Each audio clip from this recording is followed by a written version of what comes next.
Yo, what is up, Bid Crew Nation? More drama in the 3DS scene. That is right. What is going on, guys? Welcome to a new episode of Pixelnews. Man, we just got strings of drama going on in the 3DS scene right now. It's been like freaking drama alert over here in the scene. Anyways, let's jump into the news. We got some good and we also got some bad. To start off, Mr. NBA Yo unveiled a new exploit, a primary exploit, which is very valuable for 3DS owners on 11.5 that goes through Flipnote Studio 3D, which is an application that you can only get through the My Nintendo program by getting points. And then you can get a redeemable program that is going to be exploitable.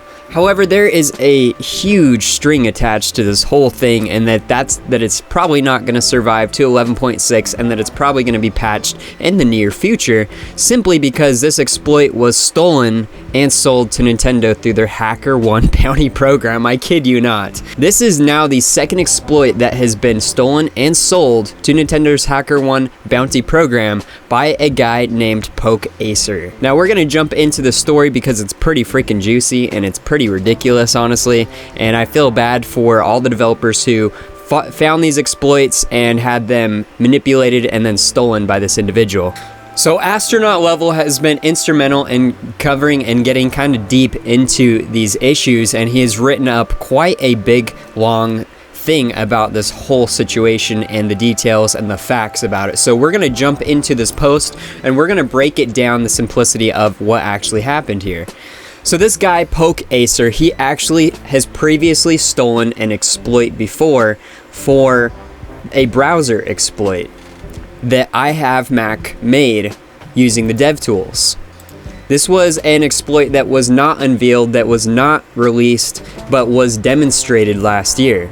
I have Mac's exploit through the browser was actually taken by this guy Acer and submitted to the HackerOne bounty program, and he made a substantial amount of money off of it. Through that browser exploit, he made $1,382 and submitted the very first exploit to the HackerOne bounty program. That's quite a bit of money, especially when you're taking other people's work. He's not finding these exploits himself. He's literally just taking other people's work and then selling it to Nintendo. And I have Mac's thread, he posted a little blurb. He said, "I did tell some people about it, but kept it hidden from the public just in case it became useful in the future. One of them was Acer, who I wrongly trusted with this. I never thought someone would actually go to the HackerOne program with my workaround and report it. I was the one who found this, not Acer, who got the actual reward. Ngamer549 was one of the ones who got rewarded, who turned out to be this person after others, who I also showed, went through Google search results and cached. So he literally went and posted under someone else's username and submitted the reward to make it look like someone else did it, when in actuality it was this individual. Now, he has not done this once, but he has actually done it twice now, and he was also responsible for leaking the DSi Flipnote Studio exploit. Now, the DSi exploit was called YouGoPwn and was only available in a very private Discord server of about 8 people, and around 10 people in total had access to the files. A couple people that were trusted outside of the Discord were given the files. Now, a user named Ryan Rocks actually took the files and posted them on Twitter and was immediately told to take them down because they're actually copyrighted to Shutterbug, and so he immediately took them down. His Twitter analytics showed that no one had seen these files, and no one downloaded them, and no one got them. A little while later, a GBA temp thread popped up with the files, and it immediately got DMCA'd, where it shortly after got taken down. Though it got taken down, the files still got out there, and the exploit leaked, which it wasn't supposed to, and it wasn't supposed to be released because it was somebody else's work, and leaks are always not good in that regards. If you make something, you don't want it to be released on someone else's terms. It's your terms that you want it to be released. Now, moving forward to where we're at right now with the Flipnote Studio 3D, this is an exploit that Mr. NBA Yo had found, and he just reported on it and unveiled that this is a primary exploit and that it's going to come out in the near future. The only sucky thing about this is that this guy, Acer, went and sold the exploit to Nintendo, which forced NBA Yo to just unveil it to the public, even though he was wanting to wait for a more optimal time. So now Nintendo knows about it. Now they're going to patch it in the app, or they're going to patch it in 11.6. And so this is going to be just an 11.5 primary exploit, where it could have been a potential exploit for future firmwares. So then this guy, PokeAcer, goes ahead and takes the exploit for Flipnote Studio 3D and reports it on HackerOne's bounty program under Ryan Rocks, making people think that Ryan Rocks would have submitted it when it was actually Billy Humphries, which is PokeAcer. Now this guy, after he reported the exploit to Nintendo, now Nintendo knows about it. They paid him a hefty $2,048, and he not only boasted about the money he got, but he went on to say that he's going to buy a new iMac, and he is so extremely sorry, even though this is the second time he's done this, and he's also leaked the DSi exploit. He's trying to apologize for what he's done, but in reality, man, the damage has already been done, and trust is at an all-time low for this individual. So there were some personal messages that went around, and somebody posted some personal messages between Billy Humphries, which is PokeAcer, and he admitted to everything and apologized for it all.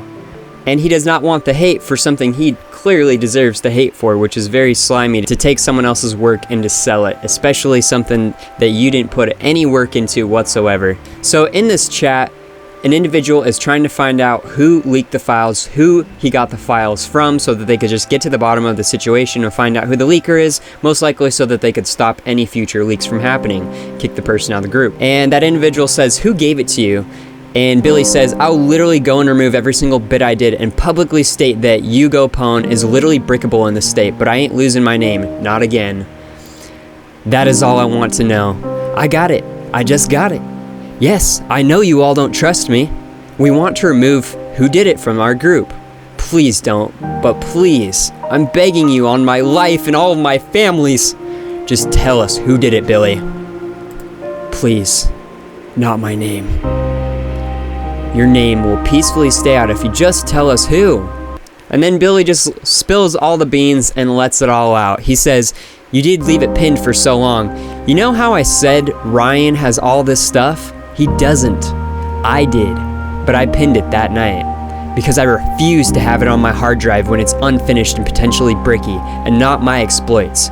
I effing regretted leaving Yugo Pwn the second it got out." And then that individual says, "I don't know what to say. Ha. Hate me. It's fine. Just like I said, my name is already damaged enough, and I'm damaged enough as it is. I'm scared of myself and what I'll do." Wow. And that individual goes on to say, "I was going to let you off easier because we thought someone else gave it to you. And when you said you got it from Lauren, I didn't buy it. Lauren suggested Selfbot did it and took a minute to click in it that it's in this channel." And then somebody posted on, it looks like a Discord of PokeAcer, saying how much money he got and that he's getting a MacBook Pro 13-inch with a touch bar. And suggested by some of the messages after that, it looks like he says that he spent it all and that he started complaining that he has no money, when it wasn't his money after all. It was stolen money from selling someone else's work, which is very slimy to do. Not to mention that, but impersonating another person to make it appear that they did the dirty when it was actually you who did it is also on a very slimy level of an individual. And this person who has leaked a exploit that wasn't his work and sold 2 different exploits reaching over $3,000. It's pretty actually messed up, and it creates a distrust in the community of people, which this community in the 3DS scene is getting so big, and there's getting to be slimy people coming in, and it's very sad to see that because the 3DS scene is such a great community. So what are we left with, you guys? The DSi exploit was leaked. The Flipnote Studio 3D has been sold to Nintendo. The browser exploit with the dev tools has been reported to Nintendo and sold. Now there is still that exploit coming out, Flipnote Studio 3D exploit from Mr. NBA Yo. So if you guys still need a homebrew entry point on 11.5 and you don't have any other entry points, go ahead, sign up for My Nintendo if you haven't already. Do some of the missions and challenges so that you can get some coins so that you can buy this program, and then you can get the exploit when it comes out, before 11.6 does, or before the actual program gets removed or patched. It's unfortunate that the series of events had to go like this, but there are people out there and you just got to be aware of them, and I am extremely sorry to all the developers who had their work leaked and stolen and sold, man. That's terrible. Anyways, guys, if you have anything to add to the story, you know, any excess information, post it in the comment section below. If you have any opinion or anything you want to share, I always love reading your guys' thoughts, so drop that in the comment section below, you guys. Anyways, please like it up, subscribe it up, and I'll catch all of you guys in future videos and live streams. Peace out, big crew.